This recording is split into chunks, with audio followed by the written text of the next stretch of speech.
Pardon the mess. I was making whiskey, hypothetically. I just said, yes, man, right away, anything.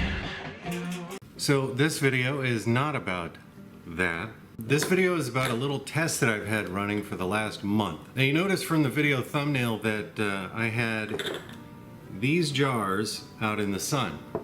They've been sitting out there for over a month, and I had them all turned sideways so that they would get maximum exposure. But why, Bearded? There's always a lot of speculation about how do we rapid age spirits so that they end up tasting more like something that was aged for a long time in a barrel for years, as opposed to a piece of wood in a jar, which no matter what always produces an inferior product because there's no oxygen transfer and there's just not enough time. There's a lot of very slow chemistry that happens inside of a barrel as the liquor interacts with all the different compounds in the wood and then interacts with the oxygen. There's just a lot going on that you really can't replicate. My buddy Dave over at the Age Whiskey channel, I'm going to put a link for his video right up here. His whole channel is just finding different ways to age whiskey so that you can get closer to that, endpoint goal of barrel flavor. So I asked him if he'd ever done anything with UV light, and he was like, no.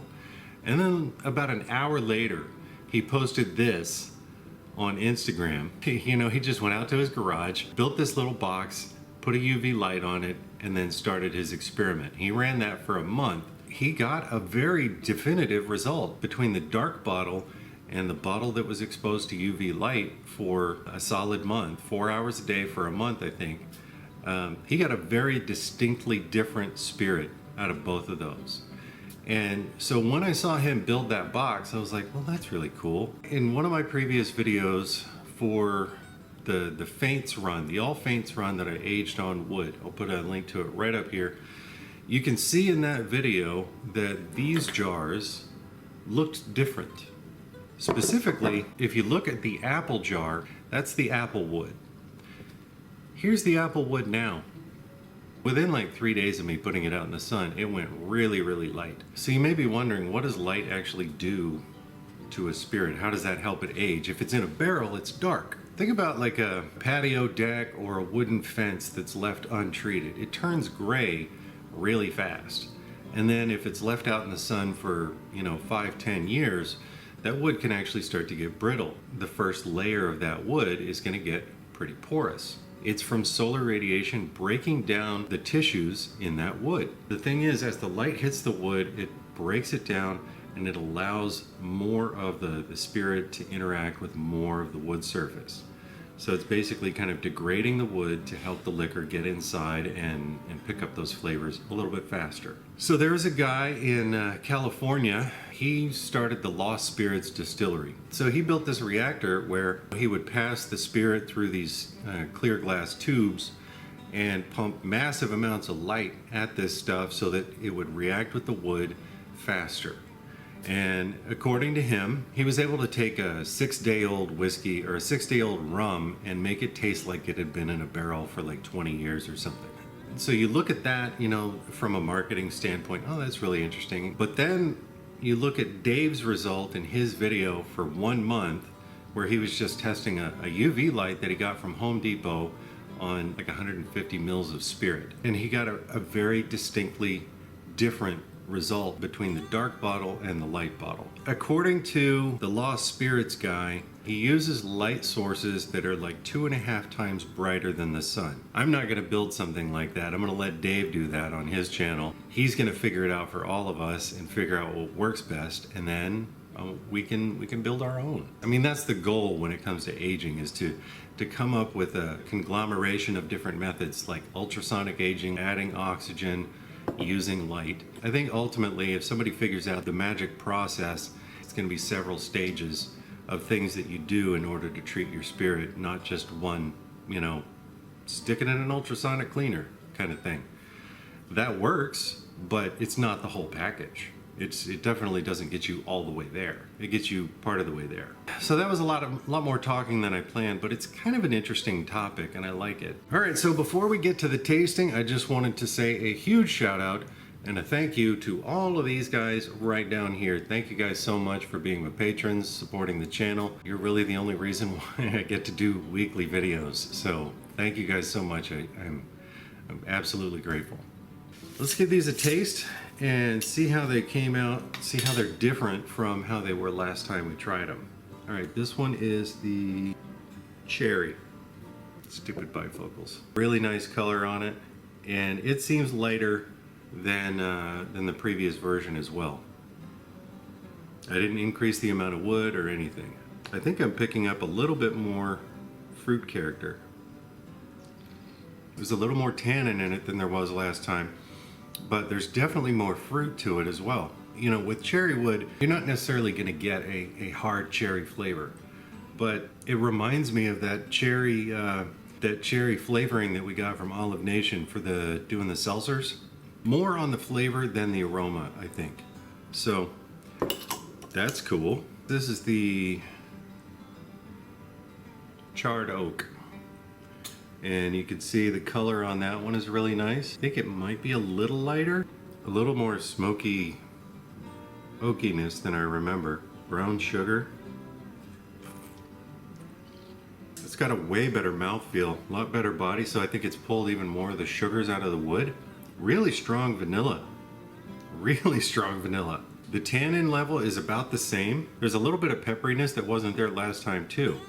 So the reason why I wanted to go with these jars is because they had already been sitting for like 4 or 5 months, and I knew exactly how they tasted after that amount of time. Given one more month, the flavor's not really going to change that much. But these are significant changes. I'm sure part of it is the heat of sitting out in the sun, but I don't know, the flavors seem much more well developed. Like these taste like they've been sitting for a year or more.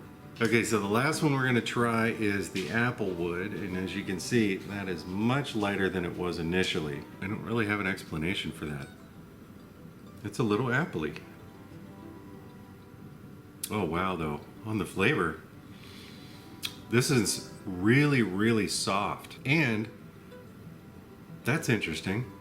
There's a tiny little pepper bite at the back of the throat, just for a second on the finish.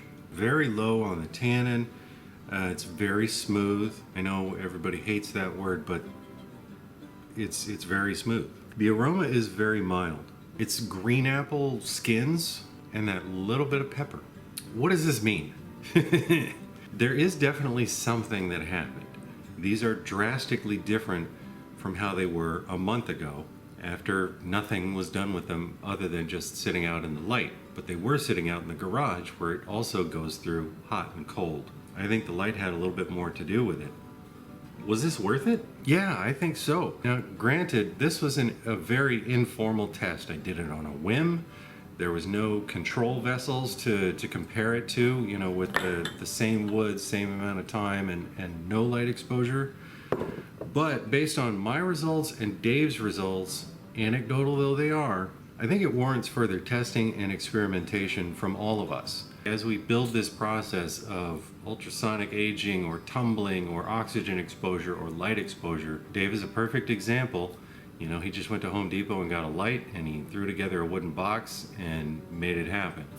And I think that's kind of the best practice. We should kind of aim for that level of, you know, anybody can do it kind of thing. So if you've tried this, or you've read some articles about it or something, go ahead and post comments down in the comments section, because ultimately this kind of stuff is purely for our community. So one thing I read was that if you haven't gone long enough, you'll know it right away when you taste your spirit, because it'll be really bitter. I tried all 3 of these about a week after I put them out in the sun, and they tasted awful. And it's a good thing I had read that paper about it. I knew that if I let them sit for a lot longer, that they were going to end up, you know, smoothing out, and some real good flavors might possibly develop. So keep that in mind and make sure you give it enough time. I know this is kind of a weird off-topic one, but I'm really happy with the results, and I'm encouraged by the results, so that I want to test it further in the future. If you're wondering what all this crap is behind me, that is for a project that gave me this purple wash. And no, there's no fruit in it at all. If you want to find out what it is, you gotta hit the subscribe button right down here and the little bell icon right next to it so you get notified whenever I post new content. And that one should be ready for the 4th of July, so keep that in mind. If you enjoyed this video, do me a favor and hit the like button because it really helps out the channel. And like I said, if you have any experience doing aging with light, go ahead and post it in the comments section down below. Thanks for watching. Talk at you later.